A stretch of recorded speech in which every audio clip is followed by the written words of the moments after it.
ben la vidéo aujourd'hui, on va poser une natte de désolidarisation. Et c'est quoi une natte de désolidarisation? Et ben je te l'explique maintenant. Regarde ce qui se passe sur le chantier des clients. Le carrelage, il est fissuré à plusieurs endroits, mais il n'est pas soufflé. Là, vu que c'est fissuré de partout et en plus qu'il y a un plancher chauffant dessous qui est hydraulique, je crois. Ouais. Mais alors hydraulique ou électrique, il n'y a aucun souci. La natte, elle l'absorbe, elle est faite pour. On va venir désolidariser en fait. On va pas coller directement notre carrelage sur celui-là. On va venir le poncer, le primériser et ensuite on va coller la natte qui va servir justement à absorber toutes ces fissures. Mais avant d'attaquer les travaux et de faire n'importe quoi, on vient cacher tous les meubles pour les petits clients pour qu'on prend soin d'eux. Même si on est sur aspiration, on va quand même cacher. Bon, et là pour commencer, il existe deux solutions. La première solution, tu vas venir nettoyer ton carrelage au Saint-Marc, tu vas le dégraisser parce qu'il y a eu tous les produits d'entretien, il y a eu du savon, il y a eu des choses comme ça. Ou tu as la deuxième solution, comme nous on va faire avec Jojo, on a des ponceuses en fait. Pourquoi on va poncer ? Tout simplement parce que déjà, ça va enlever tout ce qui est gras et tout, on va vraiment rayer les mailles. Ça va nous servir aussi, tu sais, à casser les becs à des endroits. Alors là, il est pas trop mal. On vient tout simplement poncer avec ce genre de machine. On y met en route sur l'aspirateur, ça tourne, ça raye et ensuite, on va passer le primaire. Bon, dans un premier temps, les EPI, mes casques, lunettes. Je peux mettre un masque aussi, même si c'est sur aspiration. Genouillère. Alors celles-là, elles sont super, regarde. Elles sont à roulettes élégant. Il faut mettre les EPI. La ponceuse accouplée à l'aspirateur. Tu fais pas de poussière chez le client, c'est impeccable. Pour venir au bord des plaintes, tu tires et tu peux venir à les plaintes. Ça, c'est génial. Allez, on ponce!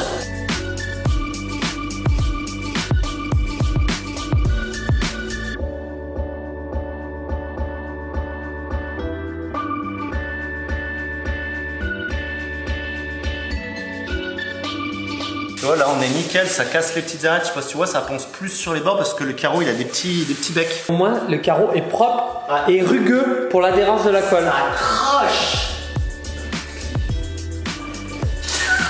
Il me fait peur. Parfois, j'ai peur.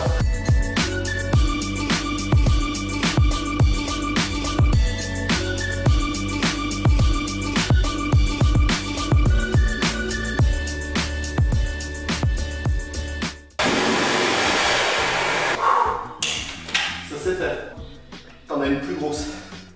Ouais. Ah bon? Ouais. Tu sens, ça se sent, elle est plus grosse. Elle est plus grosse? Ouais. C'est énorme. On parle bien de la ponceuse. Ouais. Bon. Bah voilà. On réaspire partout et ensuite on passe à la deuxième étape. Alors pour passer le primaire, il te faut une patte de lapin. Ça va être pour faire les finitions. Le tour des plaintes, la perche avec le gros rouleau, aller un peu plus vite. Le principal, le primaire. Alors là, nous on a l'habitude de travailler avec le primat universel de chez VPI. Pourquoi? Parce qu'il passe partout. Si un jour tu veux faire de la pose de carrelage, tu veux faire de la pose de faïence, tu veux poser de la natte, tu sais pas quoi mettre en primaire, tu prends le primat universel, ça passe partout, t'as pas de question de poser. Sauf sur support très poreux comme le plâtre, tu viens le diluer à 10 ou 20%. Là, c'est vraiment l'étape la plus simple. Par contre, il faut faire ça proprement.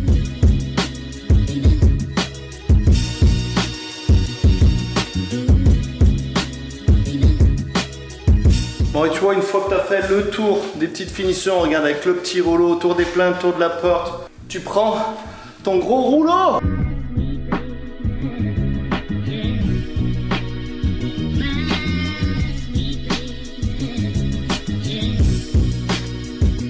Bon, là, le primaire est terminé. Donc là, on va laisser sécher. Le primaire, c'est 60 minutes celui-là. Nous, on le laisse sécher minimum 2-3 heures. Quand tu peux le faire la veille, tu le fais la veille et comme ça, tu finis le lendemain. Donc demain matin, on passe à la troisième étape. La troisième étape, c'est la natte.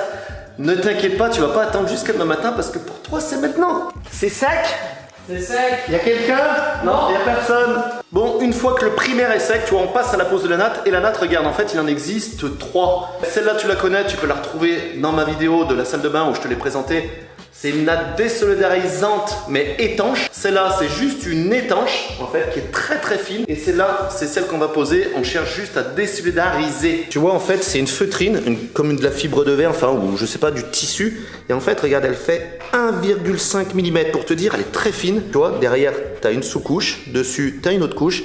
Et entre les deux, tu as de l'acide en fait.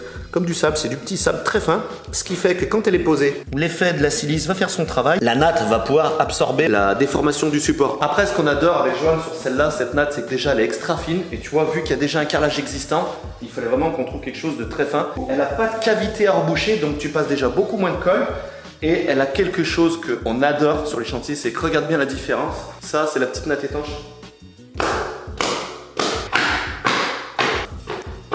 Elle fait 9 décibels de moins au niveau du bruit. Tu as un confort de pas, ça résonne pas en fait quand tu marches dessus. Elle a un petit truc que Johan aime bien. Tu la poses, hop, elle rebique pas en fait. Quand tu passes ta colle, elle va pas rebiquer. Et ça, c'est génial. Pourquoi la natte de désolidation? Au lieu de tout casser le carrelage, il y a le plancher chauffant dessous. De toute façon, la chape, elle est fissurée, maintenant elle est fissurée.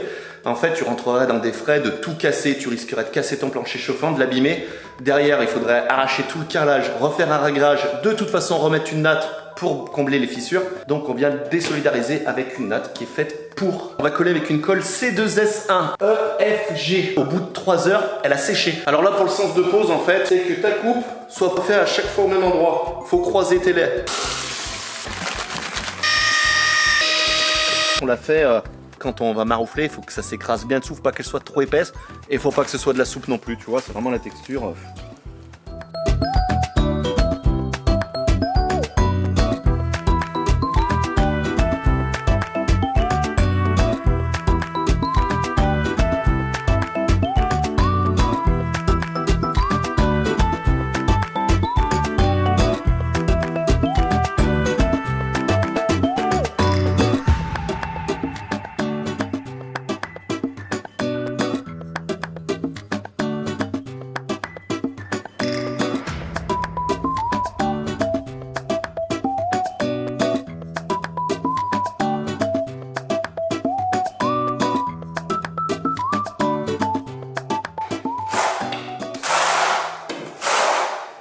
Alors tu vois, il faut garder toujours le sens du peigne le maximum possible pour que l'air puisse se chasser.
Take this up a notch.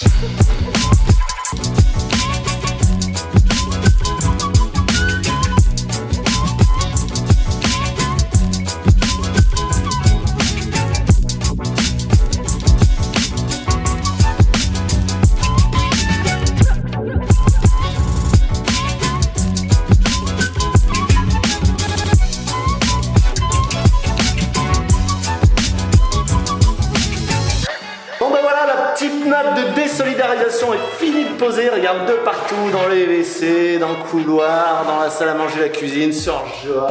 Et la salle de bain. Et la salle de bain, voilà. En tout cas, j'espère que cette petite vidéo t'aura plu. Allez, lâchez des pouces bleus, hein. Faites-vous plaisir. Ouais. Non, faites-nous plaisir plutôt. Ouais, t'as vu, maintenant il n'y aura plus qu'à carreler. Plus qu'à, c'est un petit mot par rapport à ce qu'il y a à faire. Voilà, mais bon, c'était pour te montrer le petit tuto là. Quand tu as des problèmes de fissures, il existe des solutions qui t'éviteront de tout casser. En tout cas, vous pouvez nous retrouver sur les réseaux sociaux, Instagram et Facebook, Eric Le Carreleur et Jo sur le carreau. Et puis moi, on vous dit quoi? Bonnes vacances peut-être d'ici là. Ouais. Allez, à la prochaine vidéo, ciao, bye, salut. Je vais t'appeler Wikipédia maintenant. Wikipédia? Ouais, Ah. j'ai appelé Wikipédia. Bah appelle-moi Wiki. Tu sais ce que c'est que 2 trous dans un trou? Mon nez dans ton cul.